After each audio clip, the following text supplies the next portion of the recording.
everybody, and I can say happy Memorial Day, but I hope you're having a nice, peaceful Memorial Day weekend, because this is it's a kind of a sacred time, and I'm just so happy to have the guest we have here today with us. It seems divinely inspired that you're here on this weekend, but Marie Manuchehri, welcome to Let's Chat on Sunday. Thank you, Kim. It's wonderful to be here. Thank you so much. I want to introduce you a little bit to our audience. I saw you and thought, I have to speak to this woman. I have to have her on. But just so they kind of know a little bit about you, and we'll delve kind of more into your story. Marie Manuchehri is a powerful intuitive healer and a medium, and began her psychic career while working as an oncology nurse in Seattle, in the Seattle area hospital, in a Seattle area hospital. And her unique perceptions have inspired others to create healthier bodies and relationships and achieve financial desires. Marie is a deep believer in manifesting one's aspirations, including the desire to know information beyond the physical reality. You're a teacher, a healer, an author, and you've written 2 books. Is that right? 2 books? Yeah, I'm working on some books right now. So I've just been so busy, It's too bad you don't have anything to do. I'm also a medium, and I do that every single day as well. Yeah. So I have so many questions for you, but why don't you start by kind of talking about the beginning of your spiritual journey and kind of moving into this area, all of the spiritual, opening up your spiritual gifts and opening up your intuitive nature and all of these things. And did you grow up in a religious home or a spiritual home? Spiritual. I grew up in a very spiritual home. So I read Seth Speaks when I was, relatively young, and just books of spirituality were everywhere in our house. My mother used to drag us to channelers when we were kids. I didn't think that they were channeling, and maybe that was my psychic impression. I'm not really sure. Also, all of my mom's friends thought they were really psychic. I don't think they were. So I wasn't really attracted to the multisensory world, professionally speaking. And I mean, I loved it. And as I obviously still do today. And I felt very at home with the spiritual realm. But I didn't even have an astrology reading until I was 40. I never had a tarot reading until I was 40. I wanted to be normal because I felt like our family was so abnormal, very holistic. My mother still takes no prescription drugs, which is wonderful. She's 87. Wow. So our family members, are very devoted to holistic medicine.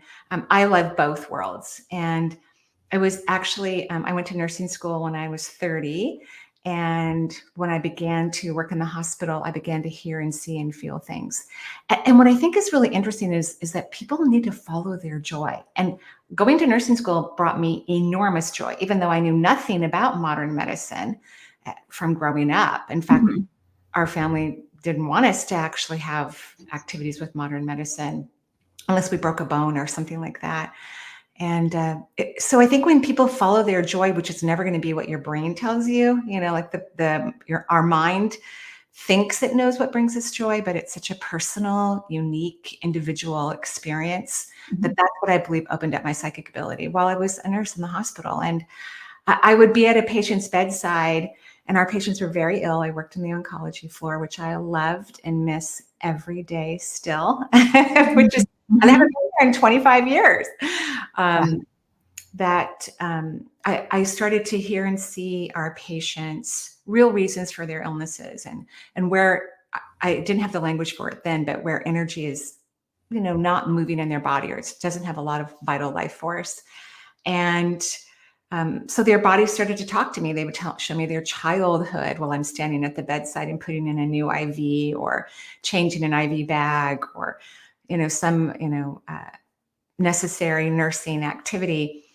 And after a while, I was very concerned that I wouldn't be available if somebody coded on our floor. And I had a personal rule with myself that nobody coded under my watch, and I was charge nurse most days that I worked.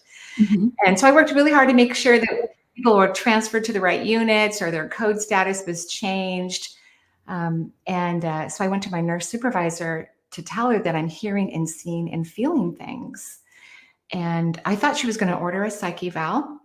I thought she was also going to suspend me because that's probably what I would have done if I had been Uh-huh. the supervisor.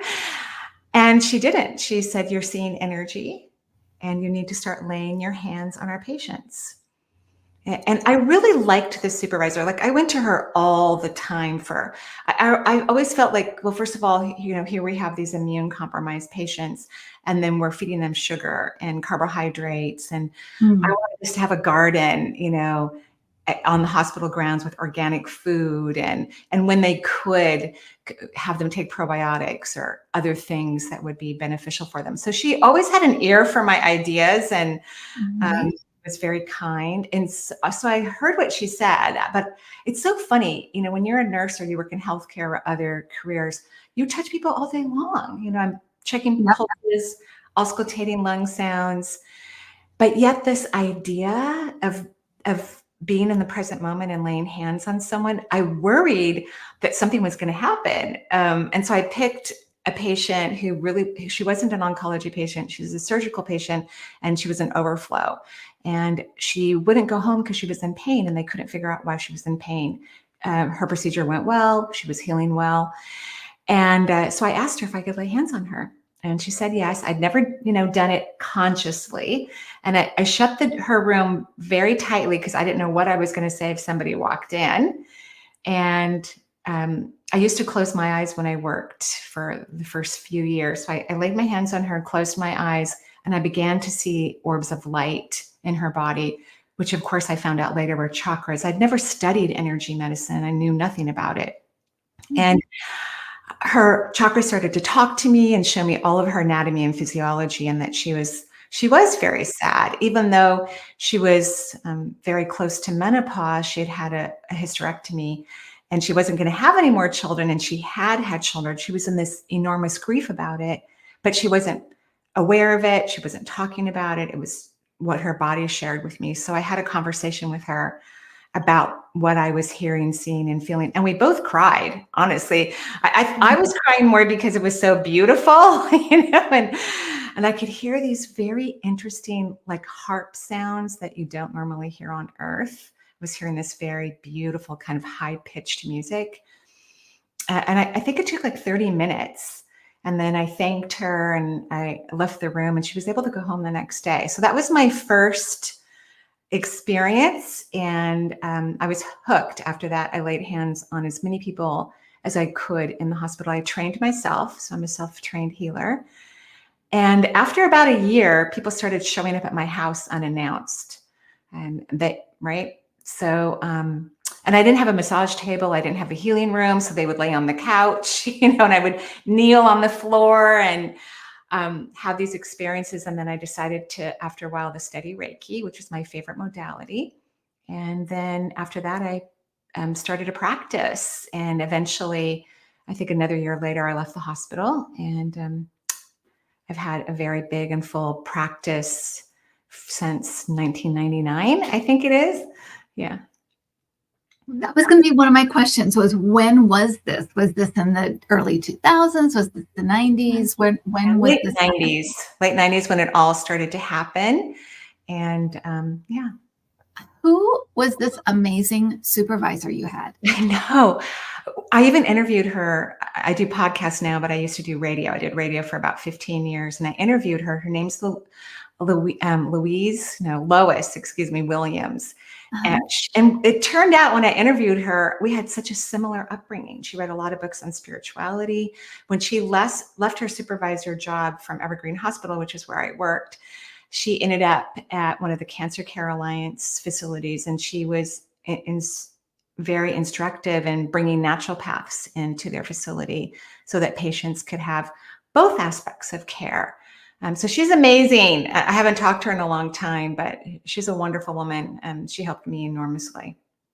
Because I can't help but think, if you'd gone to her and she did do the psych evaluation and said, you need to what's wrong with you? There's, are you overworked? You need to take time off. I mean, it could have played out very, very differently. Clearly, it was a divine. It just feels like everything just culminated in this perfect Yeah. atmosphere, and this, being able to kind of give you what you needed to start doing what you were doing. It's clearly how it was supposed to be, but I can't help but think, what would have happened? Well, I already had a night, because I already thought that's what was going to happen. I'm going Yeah. to get, because I was married at the time and I didn't tell my husband anything about it. And I had been taking some meditation courses because a couple years prior I had gotten tachycardia. My heart was racing. I used to work 3 12-hour shifts. And the cardiologist that I finally saw said my biorhythms were off and I needed to work day shift. And that's how I got on the oncology floor, because my whole family of origin was horrified that A, I became a nurse, and B, that I gave some of the strongest chemicals on earth to people. So I had to go to the onc floor, but that's where I opened up, and I actually loved oncology. The interesting thing too is that 3 separate physicians ordered me to lay hands on their patients. So it kind of got around the hospital what I was doing. And sometimes supervisors in other departments, if one of their employees was ill and was in the hospital, they would call me on my day off and ask me to come in and pay me time and a half to lay hands on their employee. And then on 3 separate occasions, physicians asked me, please go do that thing that you do, because I didn't want to know. I tried this one of my favorite docs. He asked me, what are you doing? And we were in this big, huge, clean utility room all by ourselves. So I was telling him, and after like the first or second sentence, he goes, okay, I can't hear anymore. Like it was too much for him. But they would, when I would say, no, I'm too busy, because when you're a charge nurse, you have pagers on you, you're running around the unit, you're admitting and discharging patients and taking care of the staff.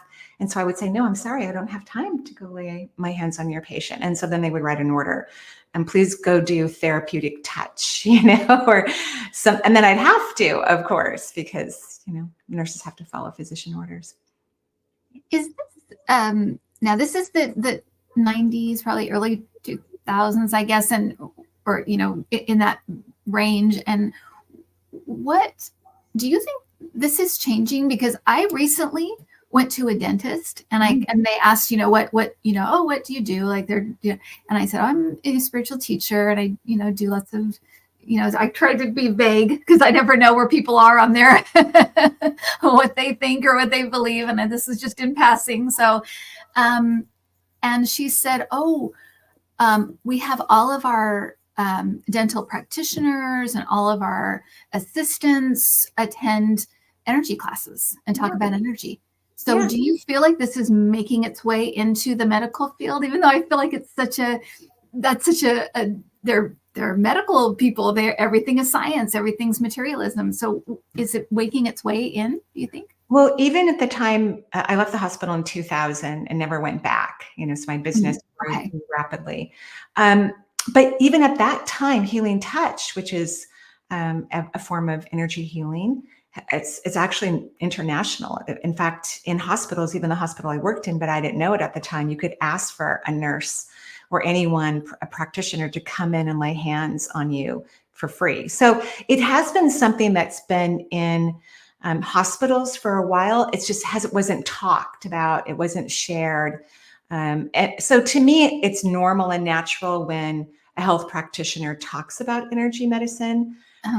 I don't think it's unusual. I'm just grateful that it's a part of their experience. I gave a talk after Intuitive Self-Healing was published at the University of Virginia to their nursing teachers, to the faculty. And so that was a long time ago. So it's been here, but it's still kind of moving into the general public. It's still, but humans are really waking up.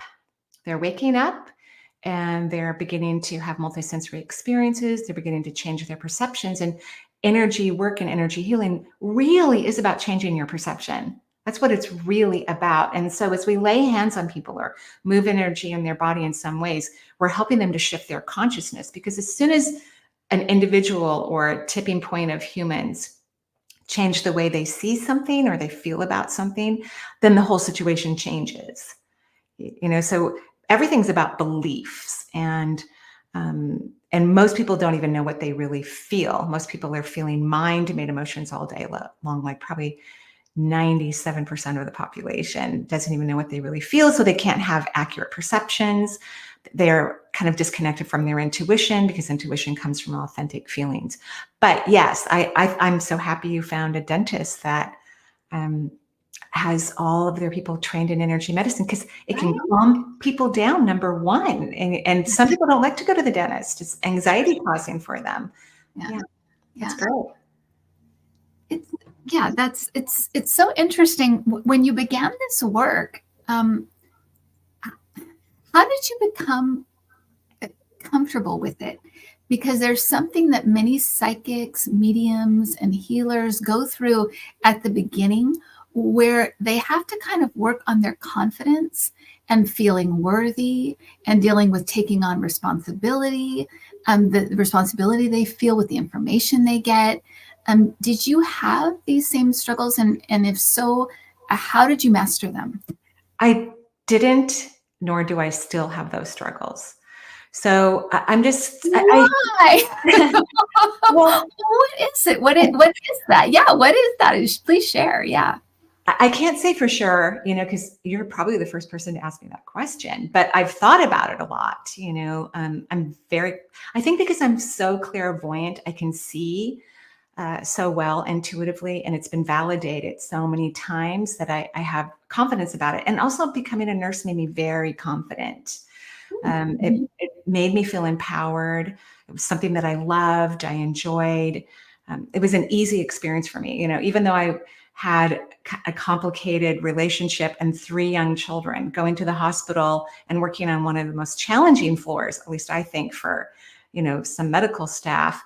It was like vacation for me, like I could go rest in the hospital and go eat lunch in the cafeteria by myself. But the strong connection that I have with the universe, because I have moments like everyone else does, in a career path where, I'm not 100% accurate. My accuracy is somewhere in the high 80 percentile, like 87%.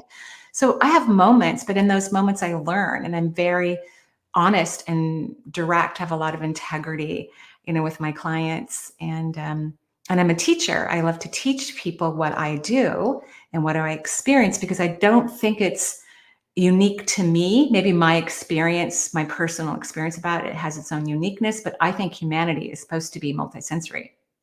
I think that's part of our evolution. People are meant to know when something's weird going on in their body, or when their departed loved one is standing at their bedside wanting to have a conversation. I think that's normal.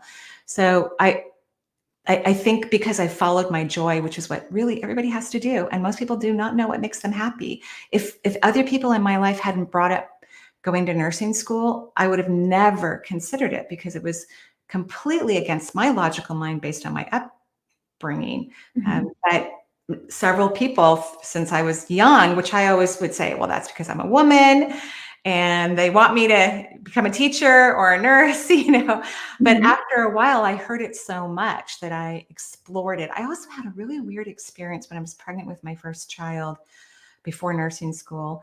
Um, I walked into a very small rural hospital to get a blood draw. The OBGYN didn't have a phlebotomist in their office. And as soon as I walked into the hospital, and I was nervous to go in there, I didn't know what was going to happen. My family's like, don't go to the doctor, see a naturopath, which I love, or an acupuncturist, which I also love. Mhm. And when I walked into the hospital, I felt enormous joy. It stayed with me for days, like such a high joy that didn't matter if I looked at a white coat, a stethoscope, the needle that was drawing blood out of my body, the tube that the phlebotomist was preparing. I was in bliss. And I think that had an impression on me as well, that led me into my path. I think everyone is naturally gifted and talented. We know this to be true. Everyone is.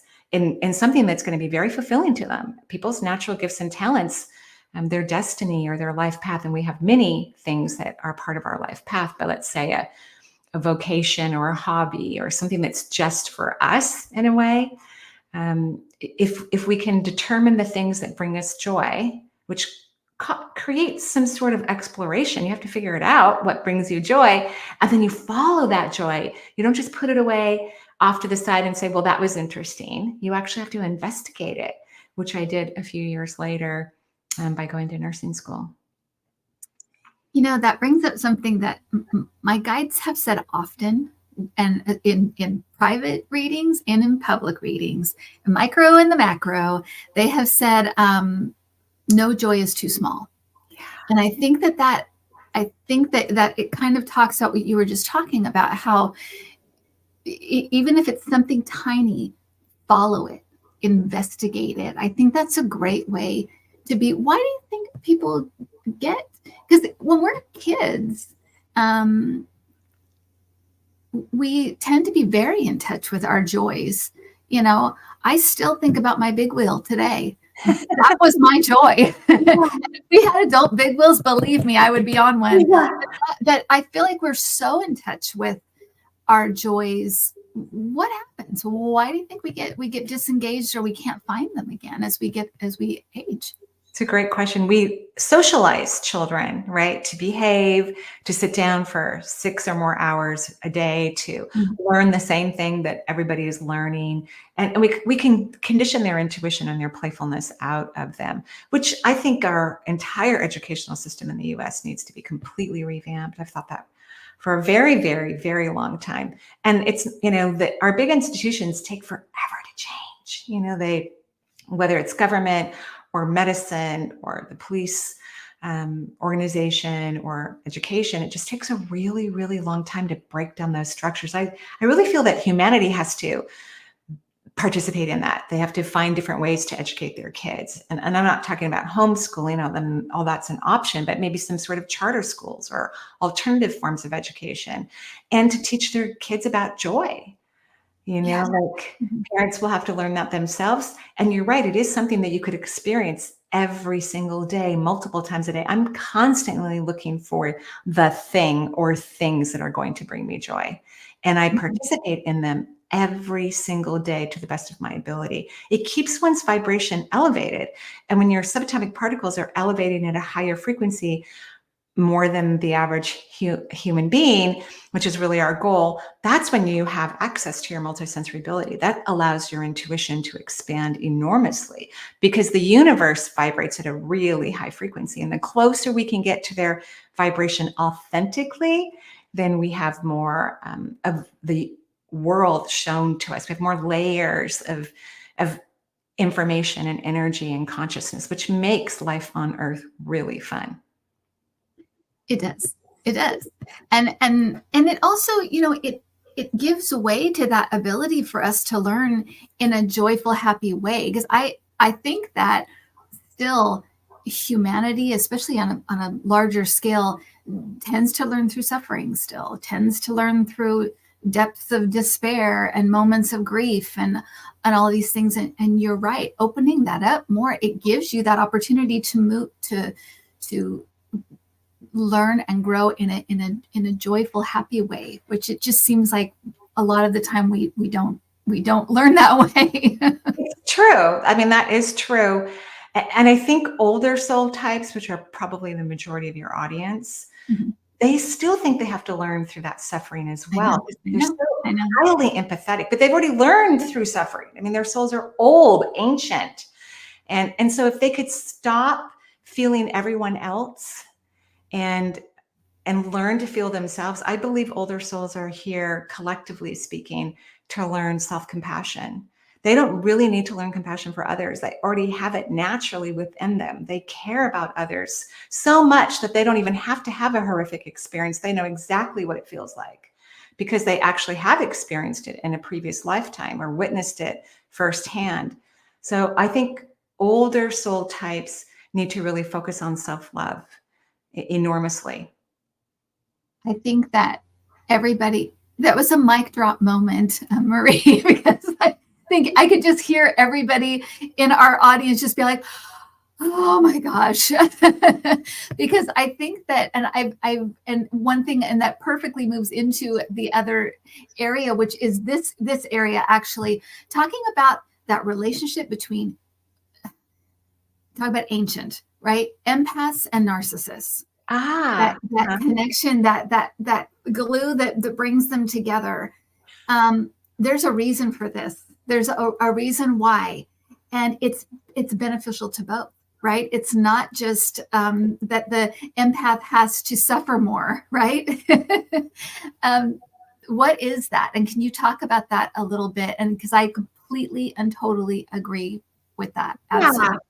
Well, not all old souls will need to experience narcissistic relationships. Old souls who have figured out self-love and self-worth, they don't have to have those experiences. But when an older soul still has self-loathing, which is the vibration of the majority of the population, young or old soul, honestly, most people self-loathe themselves. So if they're stuck in that pattern, and usually old souls don't know this because they love others so easily, they just assume, because they have a thought, well, of course I love myself, but self-love is an emotional experience. And so a narcissistic type person, which is going to be a younger soul, they know that old souls can't, it'd be really difficult for an old soul to be narcissistic because they'd have to walk backwards in their conscious growth, right? So it's usually a younger soul, and we've all been younger souls. And they're doing everything that they're meant to be doing as well. They're learning compassion for others, and old souls are learning self-compassion. So when the older soul has a strong wound and won't love him or herself or value him or herself, that is one way where they could potentially heal that by moving into relationship with someone who isn't going to appreciate them or value them, is potentially going to lie to them. Well, that's kind of a given with that kind of wound, is going to betray them at any cost if they feel any threat. And there's narcissistic type energies are really hard to heal. It takes multiple lifetimes. It's a big wound. It's a wound they've come across, authentically, logically. It's happened. Something terrible has happened to them, and they are so injured and so wounded they can't really feel others, and they can't feel how life is affecting or their choices another person. And so if the older soul type person wakes up in that type of relationship, which could be a parent-child relationship, it could be a marriage, it could be a sibling, could be even a work relationship, a boss and an employee. If they wake up from that experience, then the older soul will learn that they have to love and cherish and take good care of themselves, that they cannot give all of their energy and their light and their love to someone who doesn't value and appreciate them, because that's not healthy anyway. Everyone is surrounded by spirit guides, and creation is a part of everyone, and archangels are everywhere on the human realm helping humanity. So sometimes I think the older soul type just feels sorry for people and just thinks, well, if I just love them to pieces, if I just love them to pieces, they're going to be okay. But that narcissistic type of a vibration, you could love them forever, and that is not going to change them. They will have to discover their own woundology at some point. That means they'll have to be self-reflective. And so the older soul is teaching the younger soul in this configuration to become selfless. And the younger soul is teaching the older soul to become selfish. And neither will, rise to the discomfort of those vibrations. Like older souls, when they're learning to become selfish, hopefully they'll come into balance, because there's just too giving and loving and trusting.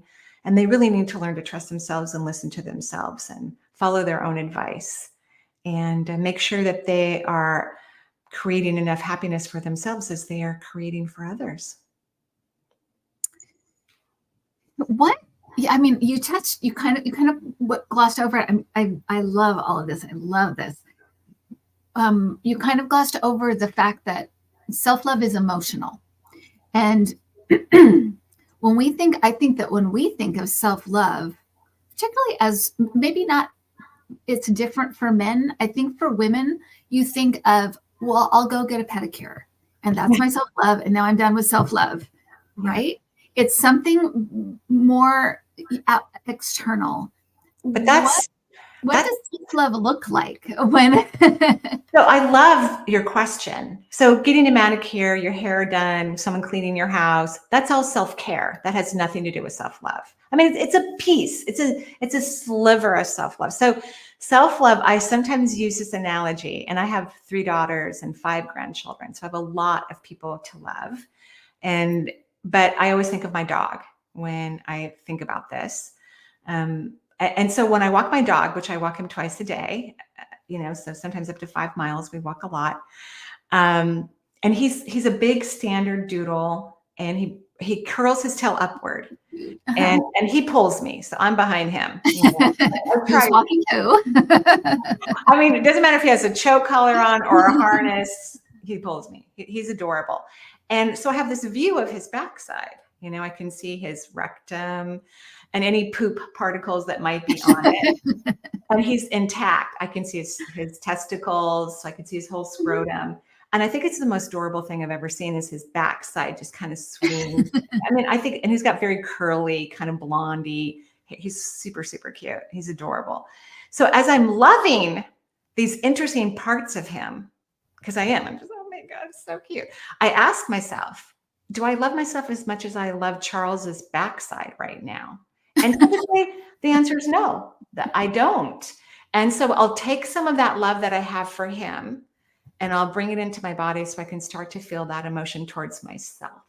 So that's what really helps, I think, empathic people whenever they're feeling love for something or someone else and it's intense and beautiful. If they could allow some of that love to come into their body for them, then they're going to start to experience what self-love feels like. But it feels just like loving someone else, but then you have the emotion towards you. You're just as precious and special and wonderful. And what is it in us that makes us feel like we need to earn that love, our own self-love? I need to lose that 10 pounds first, or I need to have done some, or I need to have really worked really hard, and then I can. What is that feeling of like I'm not worthy? I'm not even worthy of my own love. Yeah. What? Well, I mean, it is a cultural thing. We can find it in religion and all kinds of education. We don't teach our kids to love themselves in school, we teach them to care for others, and religion teaches us to care for others. But overall, I think the interesting thing about humanity always gets caught up in the how, what, where, when, or why of stuff. And I think those questions, although they're interesting and you're a very intelligent person, I'm sure you can come up with 20 reasons why easily. But I think that these are ego-driven kind of. I think the ego is drenched in fear, and whenever we're afraid to love ourselves, we're afraid of our magnificence. We know how. Humans are like cockroaches. We know how to do things broke, lonely, and sick. We do. But to do things from an accelerated vibration of our own magnificence, that's what we're most afraid of. So the universe, when we ask them questions like how, what, where, when, or why, which are good questions, by the way, and I do answer them for people, the universe is going, but those are time questions, and I think the universe is like, there could be a million reasons why we come across not loving ourselves logically, but why don't we just get going? But I do think religion and education we kind of get it beat out of us, being around young kids again, because I have these lovely grandkids in my life. We're all just having so much fun. We're just loving each other and kissing and running around and going down slides and swinging and playing hide and go seek. And everything is just so fun in our family without a lot of adult conversation. And we don't even have time to have a glass of wine or beer because we're chasing little kids and laughing at the most adorable and amazing things that they say. And one of my grandchildren has already gone off to school. And I often tell her mom, I don't want her to go to school. I want her to stay home. And they don't go to school. They become responsible and they have to go to bed early. And they're having fun, but it's because she's in kindergarten. It's just not the same freedom that she's had, these first years. So I think we have to return to this Mhm. playful place, all of us. I mean, when was the last time anyone in your audience went down a slide or swing on a swing or went skinny dipping or, other fun things like I wish my family had done that sooner before everybody gave birth, which is I'm grateful for and happy that they want in their life. Um, but our whole family is so much happier because we have this playful, free, silly, delightful energy.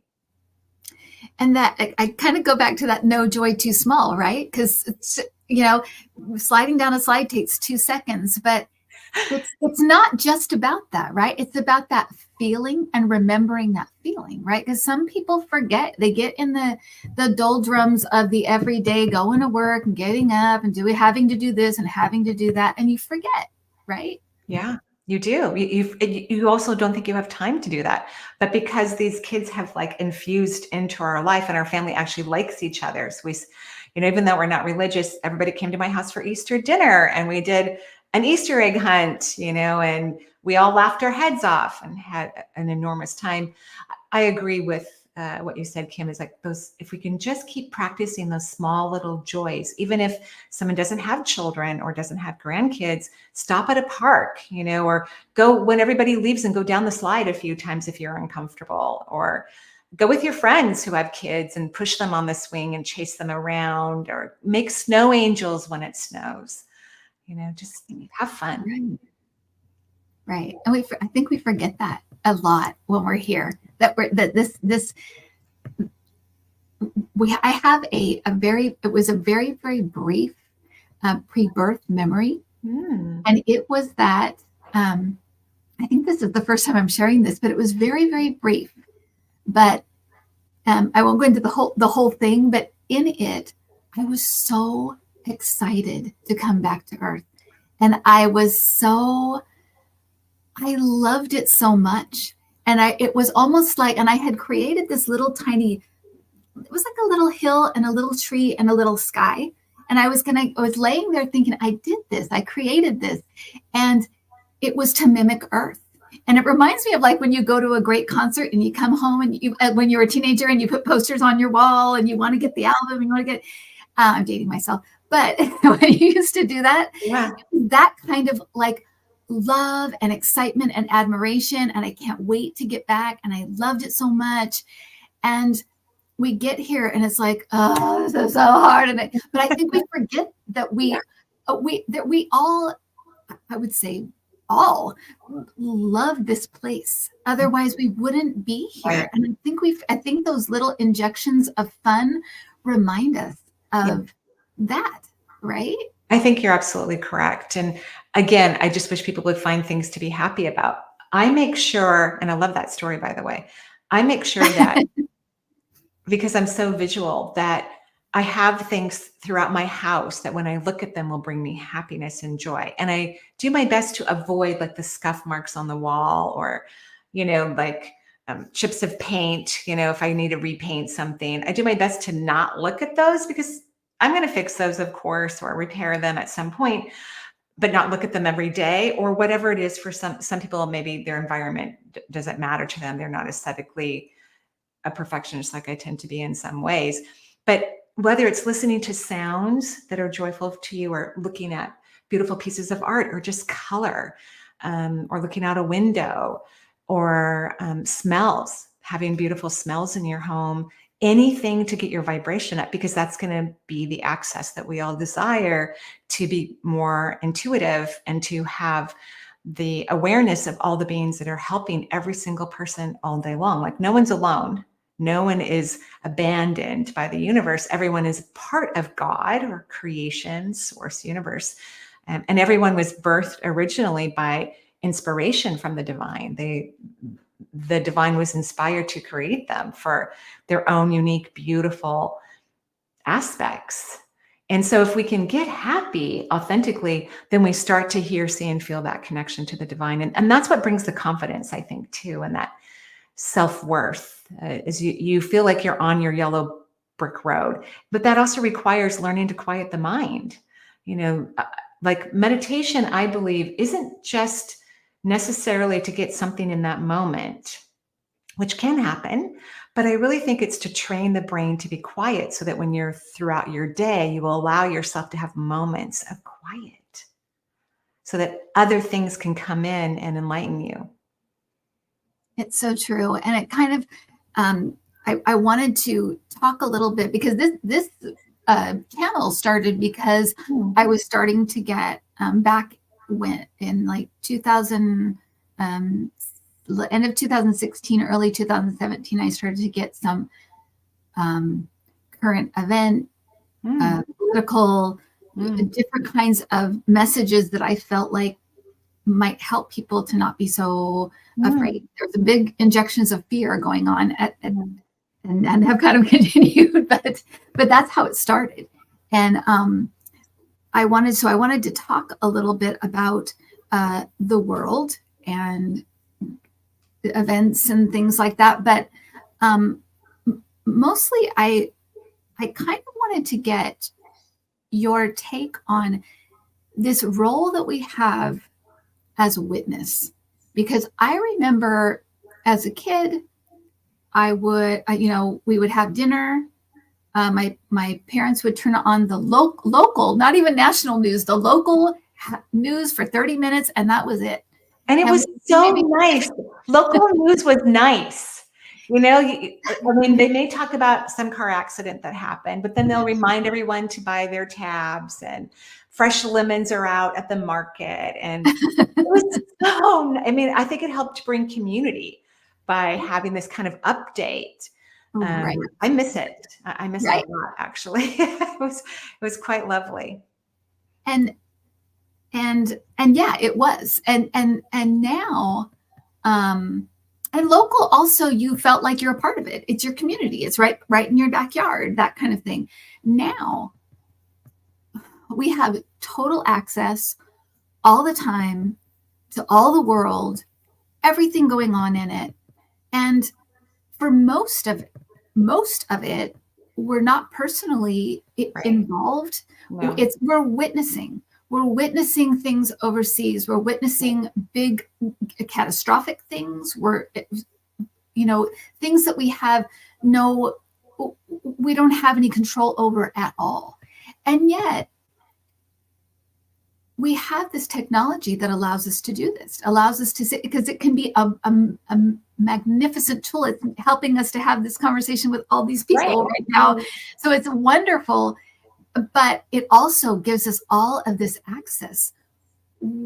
What is this role of witness that we all have now on such a large scale? And what do we do with it? How do we manage it? What is our role as a witness? Yeah. Well, I agree with you. If you're not personally involved, then you shouldn't be witnessing it. That's what I think. I don't think people should be watching or listening to the news. I mean, if you really need to know something about your local area, probably your neighbor's going to tell you when you walk out of the house, or a family member is going to text it to you. I don't think we should be watching the news. Obviously, the media is doing this is because it's sensationalism and it's helping them to create revenue. That's, a lot of our situations are about creating revenue. A lot about what occurs is about creating revenue. So I don't think it has anything to do with helping humanity or bringing information that's necessary for us. Plus, it's all very, very negative. And if we want to help a group of people or a country or a situation, we actually have to be in high vibrational energy. We have to think positively. Like if I'm going to volunteer or send resources to any part of the world, I do it out of complete and total joy. And I'm empathic like you and many other people who are on this station. So of course, I can feel what's going on in parts of the world, or even in my backyard if something's happening. But I don't stay in that frequency or vibration because I'm just continuing to send negative energy to that event or to that country, or it's not going to be helpful. Just like I don't think people should volunteer unless it makes them excited in a happy way. I think they're going to be much better at volunteering, just like how much I love nursing. You want a nurse at your bedside who is thrilled to put an IV in your body, who's excited to take out those sutures. because he or she are probably going to do a really good job, or they're going to know if they have a problem and they're going to go get help because they're in a high frequency. So I think, whatever's happening in the media, again, it's just about money. They're just generating wealth by sensationalizing things that are happening, by reporting it, 24/7 all day long. It's the same stories over and over and over and over again. And we're intelligent people. We don't need to hear it that many times. I mean, we truly don't. It puts us in fight or flight. It activates our ego, which is a fear-dominated aspect of our energy system. So, and then we get into adrenal fatigue and cortisol levels increase. So I think people need to stay in their own lanes. I truly do. So I just barely read the headlines, barely. I don't watch news on television at all, because I don't think it's good for me. I don't think it's helping the world, and I don't think it's good for me personally. We talk a lot about on this channel. We talk a lot about making sure that before you do, that you're in a good place.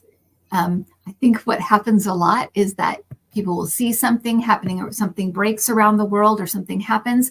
People get all angry and upset, and they go on their computer and they start either commenting, or I'm going to give this money because I'm so mad about this. And we talk a lot about the fact that whatever you do, your energy is infused into that. So Right. yeah, so if you're in a negative place, or an angry place, or a worried place, or fearful place, and you're giving or donating or Right. out of that, you can, but it's so much, it has so much more reach spiritually and energetically if you're in a really great place, and you give money from that place, or Agreed. you volunteer from that place. Agreed. Right. Agreed. First of all, you'll have more fun. Right. And if you're helping an animal, if you're like volunteering at an animal sanctuary and you walk in with that high vibrational energy, you're going to help all the animals there, not just the ones that you get to work with that day. You're going to be, because animals are very aware of energy and frequency and vibration. And when we look at places around the world, that are having difficult situations, like, for example, when I think of the country Haiti, who's one of the most impoverished nations in the world, yet they have received billions and billions of dollars from every nation around the world for decades. And so this isn't because they don't have enough money or haven't had surges of wealth put into their culture. This is an energetic reason that this culture, or the groups of people and the people who lead the country, they have to change their energies. Like, we know as healers and intuitives that we can offer energy and advice for others, but people actually have to change their perceptions if they want to change their own energy and have a different experience. So I think, again, if we look at this from more of a joyful place or as opportunities, then we help perhaps individual countries and governments begin to shift and change their own perceptions so that they can have different outcomes. And so we're not going to see different outcomes until those things happen. And we can't force those things to happen. We don't even live there. We're not even a part of the government. And so even in parts of the world where we send food to, I'm sure Haiti has been one of them and currently is, sometimes even rebels who are part of the black market will meet the ships that are dropping off, thousands of pounds of food, and they will steal that food and sell it on the black market. So the energy has to change in these areas. And so if we continue to be in low vibration, as you so eloquently described, we're not going to help that frequency shift to change.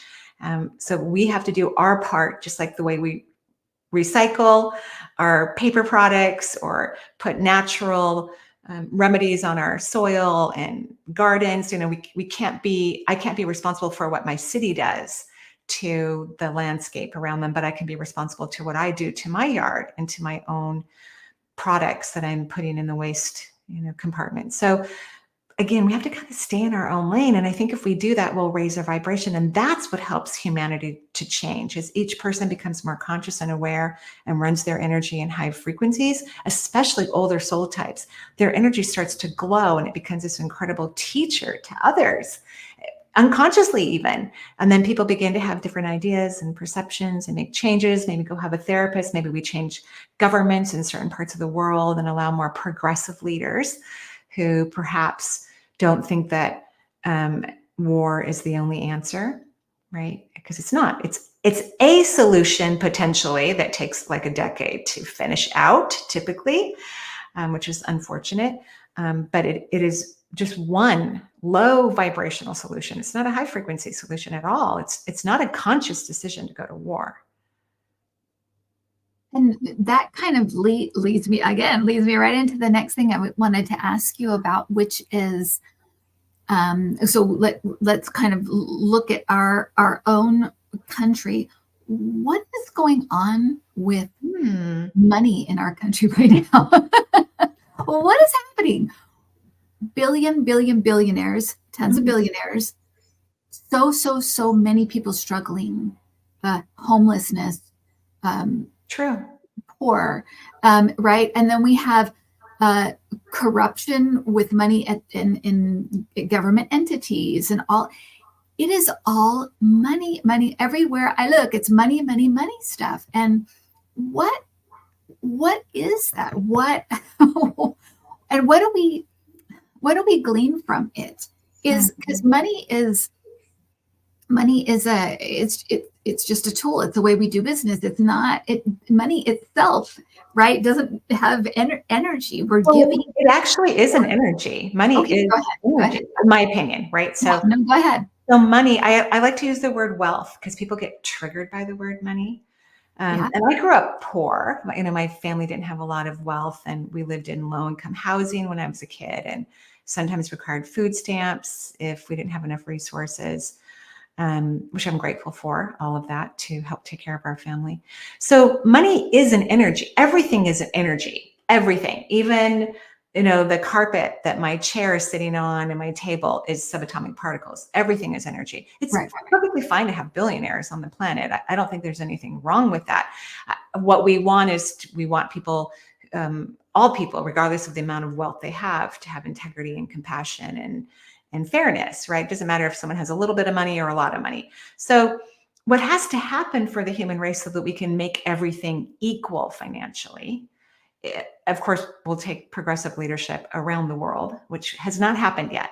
That has not happened, right? Maybe in a few countries, but certainly not in the U.S. or we're working on it.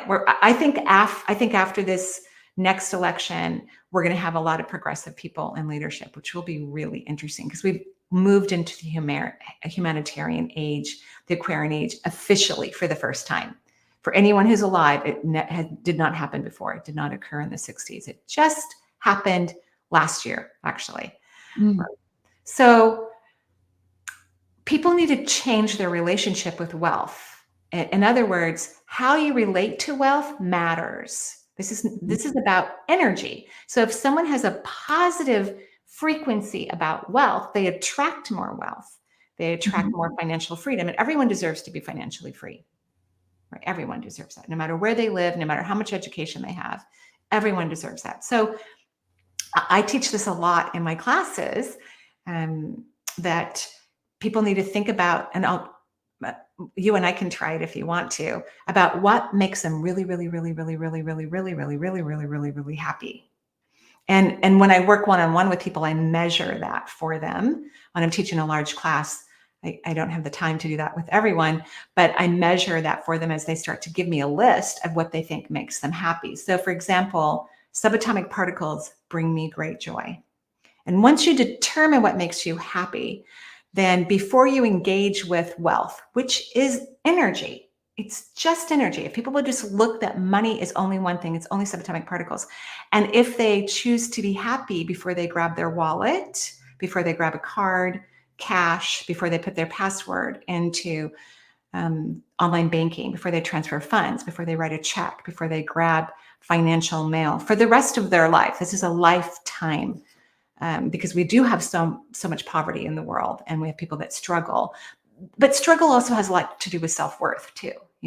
When people have more wealth and more love, more self-worth and more love, they tend to be more financially comfortable too. That's a part of it. So what makes you happy, Kim, if you don't mind me asking you?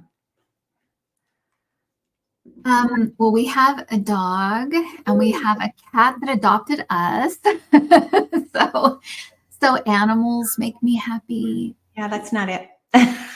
That's not it. Yeah, the reason why it's not is because pets can also be a huge responsibility. They can have health issues. We could worry about them, and you're an excellent caregiver. You're an excellent caregiver. So it's not your pets, although it does raise your vibration, but not enough. I do orb work. I communicate with orbs. I do this all the time. And I just started doing orb mediumship for people who I'll call in orbs that are, their family members sending in orbs, sending in light.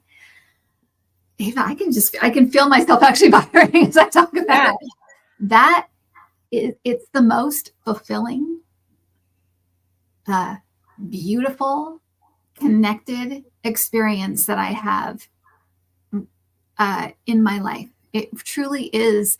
And I always, when I talk about it, I always think people are like, now what is it? No, that's different, but it is truly, I feel like it is on the cusp of something that's kind of like bridging this world with the spirit world in a visual way that everybody can see and take part in.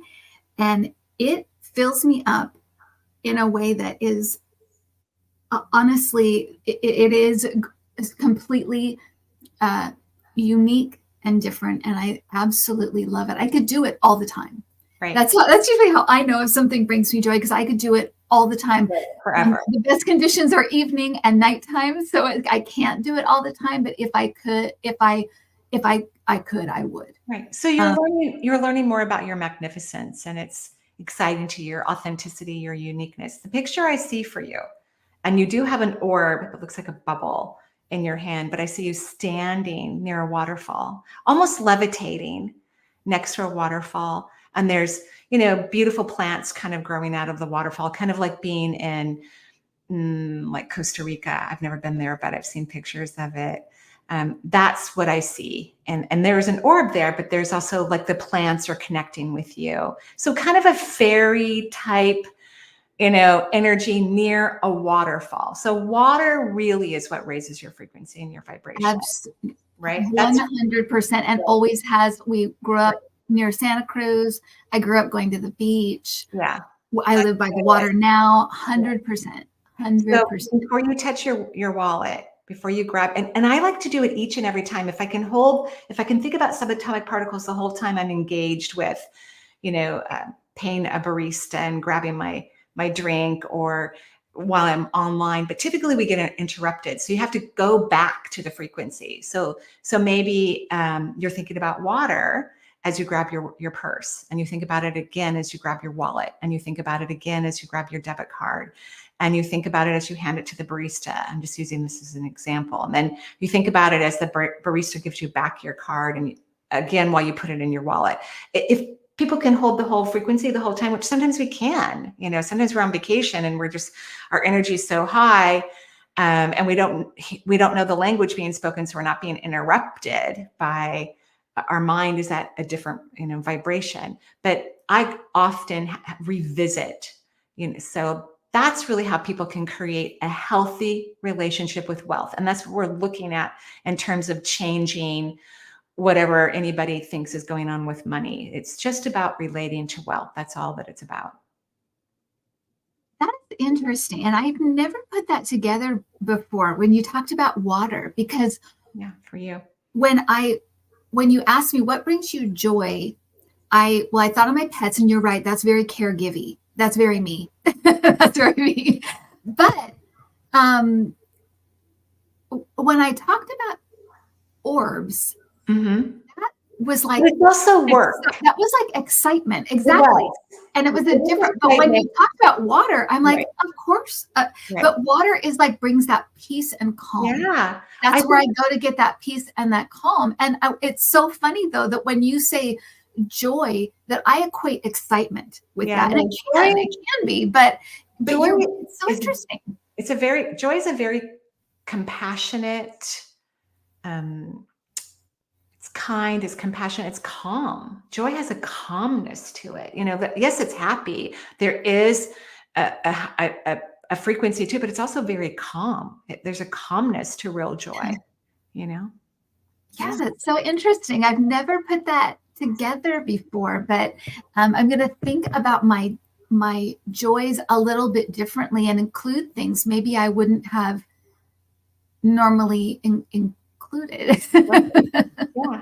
Music is a joy for me. Music that infuses that calm, that peace. I've been musical since I was a kid. I've been a singer since I was a kid. So that is very much, but it's also very much like, Right. that's who I am. That's just who I am. It's a low vibration for you too. It's not as high, probably just because learning to play an instrument and Mhm. all the circumstances around that aren't always joyful for people. Now explain that. You just said it was a low vibration. It wasn't a It's high, lower than the orbs. It's right? lower than water for you. It's lower than your pets. So I'm glad it makes, like it brings you calm, but there's probably some emotional connection to it that wasn't positive, Mhm. or had some negativity within it because it's a lower frequency for you than your animals. You're good at this, Marie. Thank I you. see a future for you. I'm kind of living it, honestly. Yeah, I'm living my yeah. No, because you're right. I I have had all of this my whole other career in music where I was a singer and in bands, and Mm, you're right. There's a lot of loaded old energy there that's icky, and you're right. When I listen to there's a lot of music that comes on the radio that I'm like, oh nope, not listen to that song because that triggers that experience, yeah, or that yeah, band. No thanks. yeah, You're right. You're right. And I think that's also a good, oh gosh, okay. That is, I think, a big wake up call to everybody too in our audience, to me as well, to revisit some of these things that we think yeah. are joys. Right. It's not a Um, thought, it's an experience. And I do think when people are determining what brings them joy, it's not like, oh, it's this. It's like, like we could think that, but you have to wait. A lot of people, even when it comes to intuition, they don't give themselves enough time. I mean, when I'm at work, I'm a very fast psychic, very quick. But when I'm in my personal life, like with one of my kids asks me a medical question, which they do, I really have to slow down my energy. I have to give myself some time because I'm emotionally connected to them. Where my clients, because I have such a busy schedule, I may not see someone for years again. So I don't have an emotional connection with them because I will even forget the session because I'm also channeling at the same time. So when it comes to ourselves, we actually have to slow down the process and not just, if we're jumping to answers, it's probably not intuitive. The brain likes to be quick, it doesn't like to be patient or calm. Yeah. you're going to have to come back, Marie. Would you Oh, come back sure. I sometime? will. I I would think love it's to fun. talk to you more because it brings up, with every question, I feel like it brings up a million other questions. So I would love to have you back. And doing this is a joy for me. I love to teach, and I agree. When I have a mistake happen, or something comes up for me in a reading that wasn't perfect, I love to share it because I think it's a great teaching Yeah. tool. It's such a Agreed. great opportunity. It's a teachable moment, as they say, because Agreed. I'm learning. But when I do this, I love being in that curiosity seat and in the just that learning, that student seat. I love it. um, I want to bring in just a question from our amazing community. As we're talking, they're commenting, but they're also, every time it happens, something's going on with someone's life, and everybody jumps in and says, we're here for you. Oh, that's so You're nice. okay. Everything, and I see it all the time. And it's so beautiful to witness every week, just this kindness, the kindness and the compassion of this community is amazing. Roxanne asks, what role does external awareness of external events and knowledge have on spiritual awareness? So that idea that everything going on around us, and what role does that play? Great question. Yeah. It plays an important role, but you're not going to have that knowledge if you keep it at the human perception. You have to raise your vibration and move into a different frequency so that you can see the real reason why things are happening. And then it's interesting how you have a completely different relationship with what's happening in the external world. One of the things I often tell, because I've been a medium for a long time, I often tell people when they have a loved one that passes away, or we have some terrible, event that happens and a bunch of people die, like a plane crashes or something like that. And I think grief is, of course, important for families. Grief is an important energy for people to experience. But one thing people forget, and if you raise your vibration, or you've had an experience yourself, is to honor the soul's decision to leave their body that way. All souls are choosing their exit as well as choosing their entrance into their life. They're highly conscious, super smart, genius beings, souls are. And we don't even bring all of our soul's energy to earth. We only bring a small percentage of our consciousness here, because we would go cuckoo for Cocoa Puffs if we brought all of our awareness here to this planet. And so we forget to honor that a soul's made a decision when it's time for them to leave. And they've made a decision on how they want to leave, because death is not experienced the way humans, it's the only way that it's experienced, I guess you could say, in the cosmos, is through humanity or planets where you have a physical reality.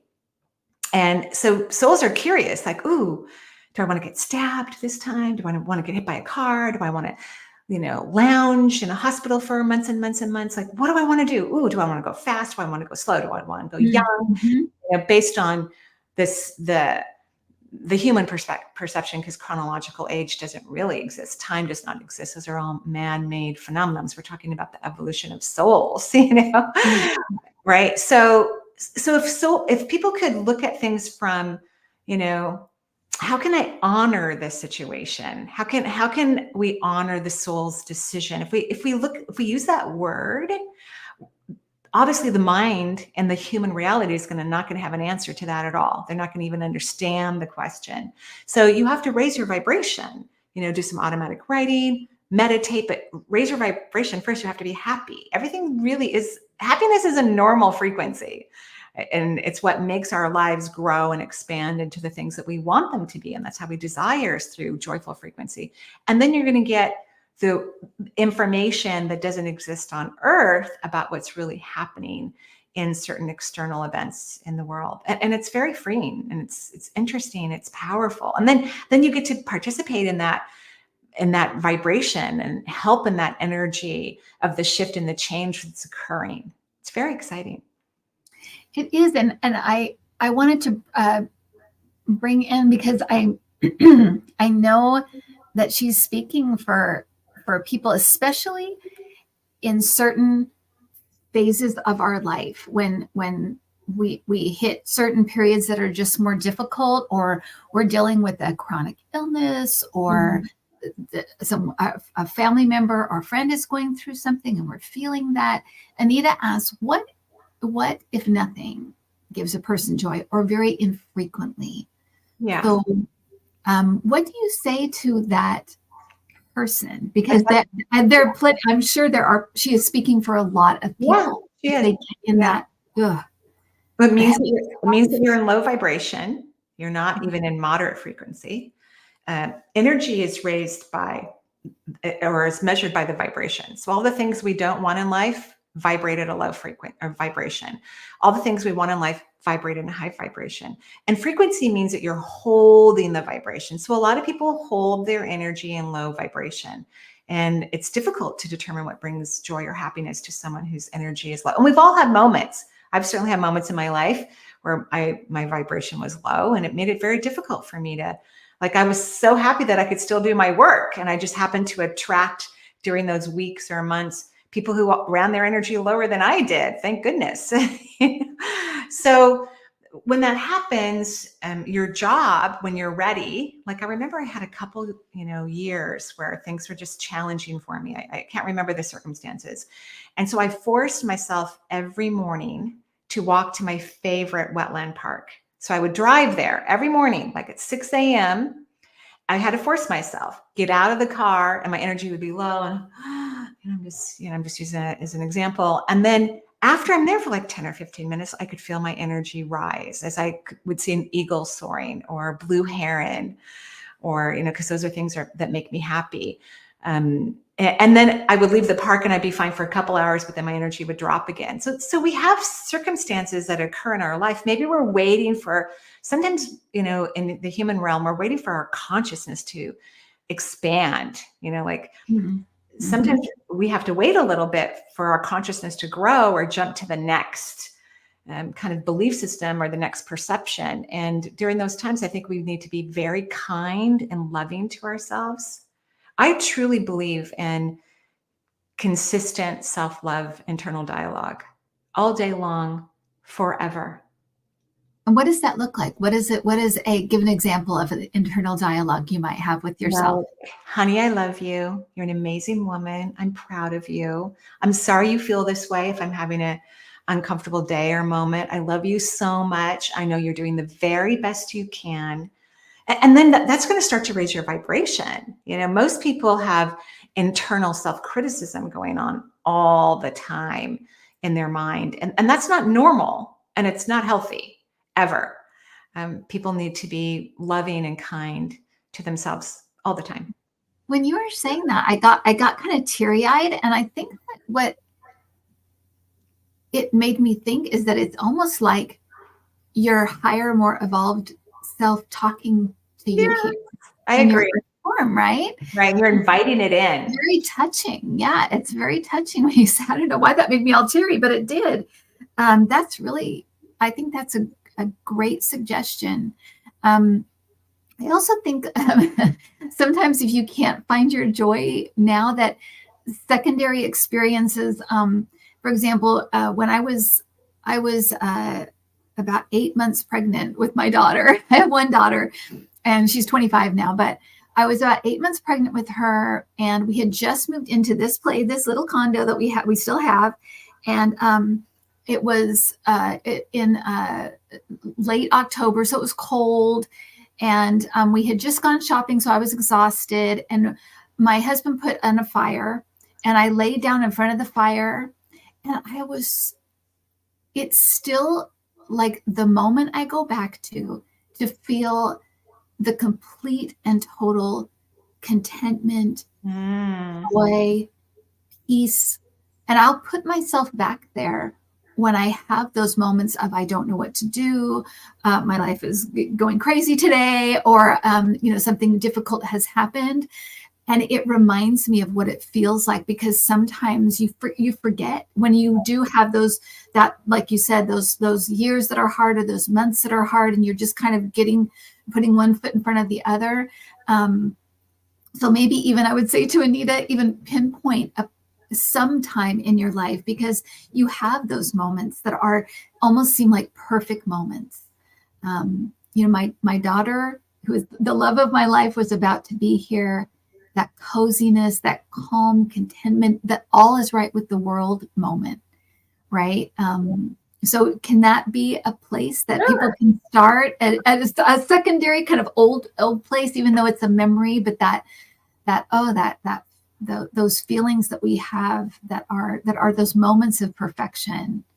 I think at least remind yourself of what it feels like, right? Yes. Yes.